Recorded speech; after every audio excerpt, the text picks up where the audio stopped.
Assalamualaikum. RBT, hari ini kita akan sambung pembelajaran kita prinsip reka bentuk bersama Cikgu Asma binti Aziz. Baik. Apa itu prinsip reka bentuk? Prinsip reka bentuk adalah satu konsep menyusun maklumat visual supaya ia menjadi lebih menarik dan menyenangkan apabila dilihat. Okey, bermaksud konsep atau aturan yang digunakan pada elemen reka bentuk yang kita belajar tu. Sebelum ni dah belajar dah elemen reka bentuk. Jadi dia guna semua tu untuk membuat pembinaan sesuatu objek agar menjadi lebih menarik, selesa serta memberi kepuasan kepada pelanggan. Okey.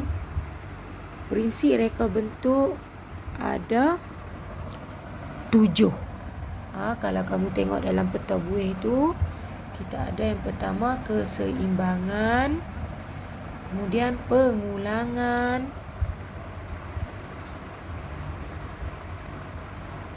kontras, kepelbagaian, kesatuan, keringkasan dan harmoni. Okey, jadi kita tengok satu persatu.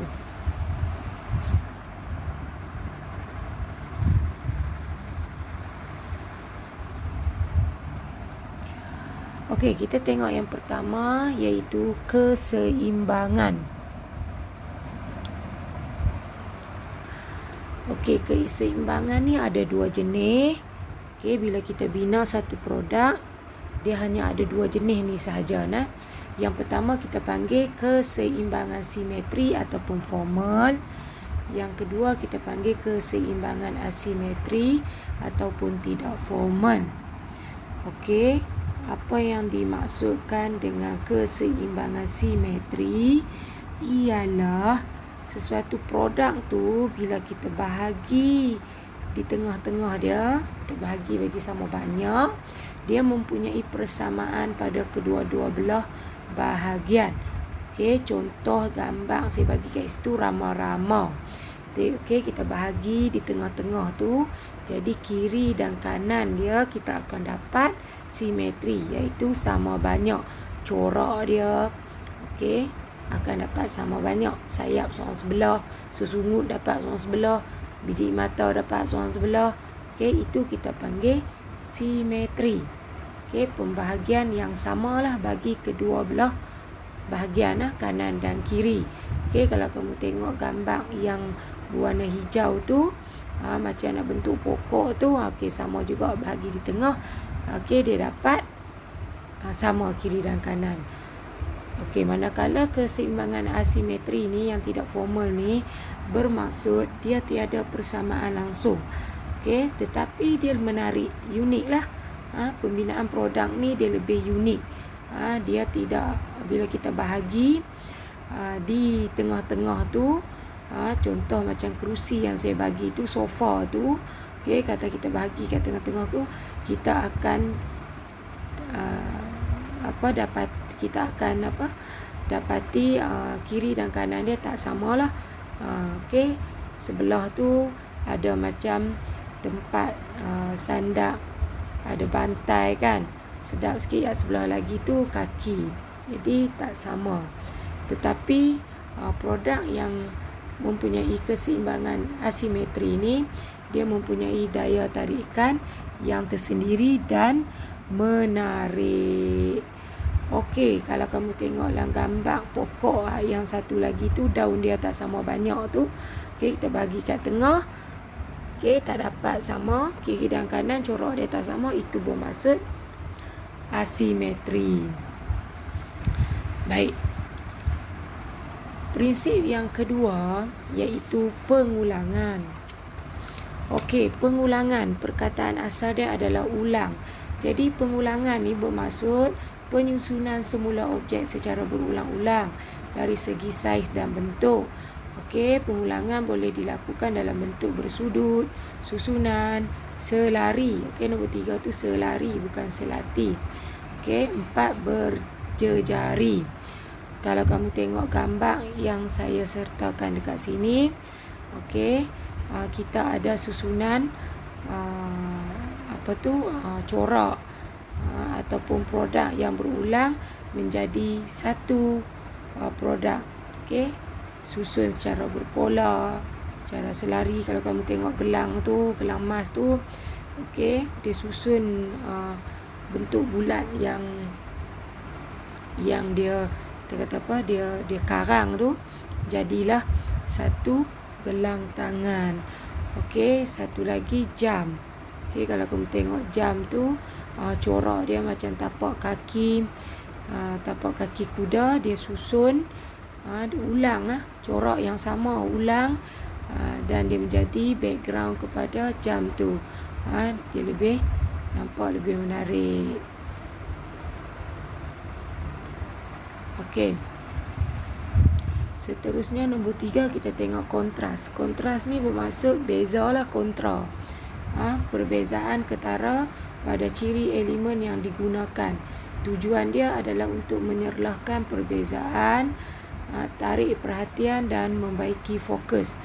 Okey, kontra ni kalau kamu tahu, dia ni adalah nak bagi beza satu produk tu, tapi rupa dia sama sebenarnya. Okey, perbezaan dia kita boleh tengok dari segi elemen tekstur, sama ada dia kasar atau licin. Kemudian kedudukan kiri, kanan, tegak, melintang. Dari segi warna, ada yang terang, gelap, warna lain-lain lah. Okey, dari segi saiz, besar dan kecil. Kemudian dari segi bentuk, bulat, bersegi, petak dan macam-macam lah. Kemudian dari segi ruang, jauh dan dekat. Contoh yang saya bagi dekat situ, contoh gambar kereta tu. Kereta tu rupa dia sama, tapi dia menggunakan kontras warna. Dia ada biru, dia ada pink, dia ada merah. Kalau kita tengok kerusi sofa tu, rupa dia tetap sama, tetapi dia gunakan kontras di segi saiz. Ada saiz besar dan ada saiz kecil. Yang satu lagi tekstur permukaan, satu lagi kasar, yang ke atas tu dia macam licin sikit. Yang keempat, gambar yang keempat tu kontras dari segi kedudukan. Satu anak panah ke kiri, satu anak panah ke kanan. Itu bermaksud kontras. Okey, prinsip yang keempat adalah kepelbagaian. Okey, kepelbagaian ni menunjukkan aplikasi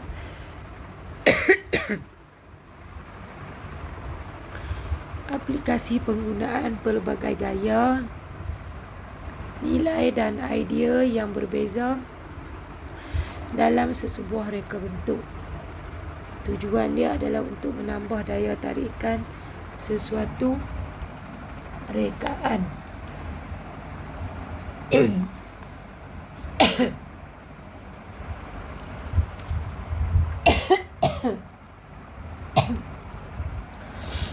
Okey, kalau kamu tengok kepelbagaian gambar yang saya bagi tu, dia menggunakan pelbagai bentuk, bulat, tiga segi.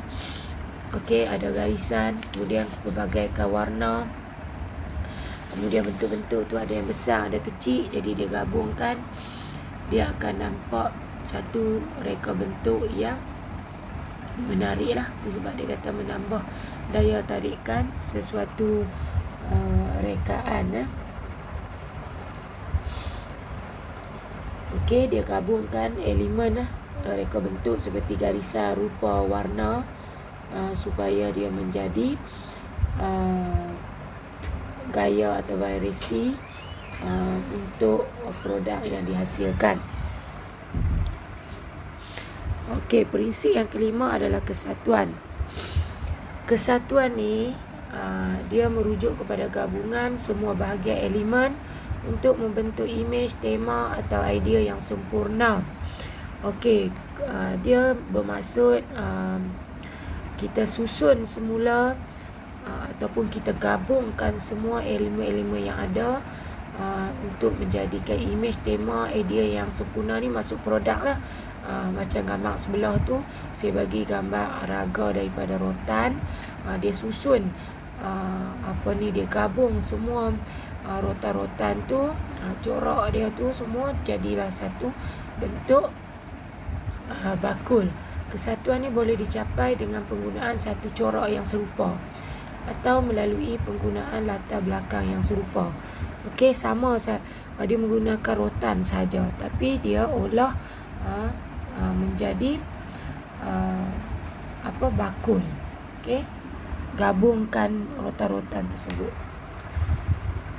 Okey, yang keenam adalah harmoni. Harmoni wujud apabila elemen seperti warna, garisan dan sebagainya disusun atur secara berulang, seimbang dan mewujudkan keamanan dan kedamaian. Okey, contoh dia kejadian alam semula jadi seperti laut, gunung, pokok. Kalau kita tengok, dia damai saja tu sebab dia mewujudkan keamanan dan kedamaian. Contoh satu lagi, kalau buatan manusia ni susun atur ruang tamu, susun atur bilik tidur. Okey, kita tengok sedap mata memandang. Kita gabung semua kita gabung semua tun-tun warna supaya dia menjadi susun atur yang aman dan damai dari segi pandangan kita. Okey, yang ketujuh, prinsip yang terakhir adalah keringkasan. Prinsip keringkasan ni ialah idea yang kompleks. Yang kompleks ni maksudnya yang susah, yang sukar, lepas tu dia olah menjadi ringkas dan bentuk visual dia. Kenapa nak bagi jadi ringkas? Kerana untuk mengelakkan kekeliruan orang yang melihatnya. Okey, dia menunjukkan intipati atau elemen yang penting saja. Contohnya yang saya bagi gambar kat situ, dia jam, kerusi, kasut, ringkas saja. Sebab bila kita tengok, kita tahu dah itu adalah kerusi untuk duduk.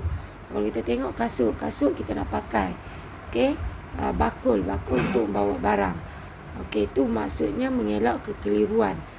Dia hanya fokus kepada elemen yang penting saja, bukannya produk yang dihasilkan sampai kita tak tahu kegunaan ataupun fungsi produk tersebut. Contohnya kalau kita tengok bentuk kasut tu, tapi bila kita tengok rupa dia tak macam kasut, mungkin macam beg, yang tu dia akan keliru lah. Okey, tapi kalau yang ringkas, dia adalah semua bahagian elemen bergabung untuk membentuk imej, tema ataupun idea yang sempurna. Okey, bila kita tengok, kita dah tahu dah fungsi ataupun tujuan produk tersebut yang kita hasilkan. Okey, jadi itu saja penerangan saya 7 prinsip reka bentuk. Nanti kita jumpa di video akan datang. Okey, tugasan kamu salin nota mengikut slide dalam video ini. Kemudian saya akan bagi latihan di dalam buku modul. Okey, sekian, terima kasih.